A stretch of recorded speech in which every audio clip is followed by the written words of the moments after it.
Two of the 18 murders presented at the family secrets trial were Richard Ortiz and Arthur Morawski, who were referred to as the Polish guy. Ortiz owned a bar in Cicero that he was selling drugs out of. He also pulled off a murder that he wasn't supposed to do. He was an associate of the Chicago outfit. And the Polish guy was actually innocent. He was not the intended target. He was at the wrong place at the wrong time. And I always feel sorry for the victims of these crimes. Here's Anthony Ortiz, the son of Richard Ortiz. He sat in court every day with his mother, and he had to listen to Nick testify on the stand how he got out of the car with Jimmy DeForti and shotgun blasted his father to death. I thought for sure he was going to lose his temper and attack Nick in court. Now, Nick Calabrese sat calmly in his gray jumpsuit and explained to Marcus Funk and the ladies and gentlemen of the jury how they were hoping to get Ortiz alone, but that was the only chance they had. They seen him in the car with the Polish guy. The Polish guy was not the intended target, and they were afraid if they didn't pull the hit off, the outfit bosses would have them killed. Imagine seeing this guy in court and actually take the stand in his own defense. He was caught on tape telling his brother that he felt sorry that the Polish guy got killed. He was innocent, not the intended target, and that he was at the wrong place at the wrong time.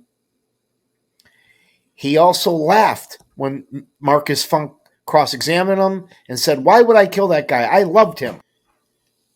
Now here's Jimmy DeForti, also known as Poker, an associate of the Chinatown crew. He was talked a lot about at the family secrets trial. He did a lot of heavy work with the Calabrese brothers, and according to Nick's testimony, it was Nick, his brother Frank Sr., and Poker who killed Ortiz and the innocent Polish guy. Nick claimed that Jimmy DeForti got out of the car with him, approached the car, and Nick blasted him. Now, the defense attorneys at the family secrets trial really had no chance. They were up against the three-headed prosecution team of some of the best U.S. attorneys in the country, led by Mitch Mars, John Scully, and Marcus Funk. Marcus Funk took Nick through the direct on how he killed Ortiz and the Polish guy. He also cross-examined Frank Calabrese and got him to lose his temper in court. Now here's Joe the Shark Lopez, a fine defensive attorney in Chicago, somewhat of a mob attorney, if you will. And he had the tough task of representing Frank Calabrese in court at the family secrets trial. And he simply could not control Frank. Frank would pound his fist on the table, swear, yell, completely out of control. He was reprimanded by the judge several times that he was going to get gagged. Lopez could not control his client. Joe Lopez in the Ortiz defense, he had an inmate come from Southern Illinois in shackled with two armed guards. He testified for a whole 30 seconds that he heard 6 shots that night, in dispute to the 2 shots Nick said he fired.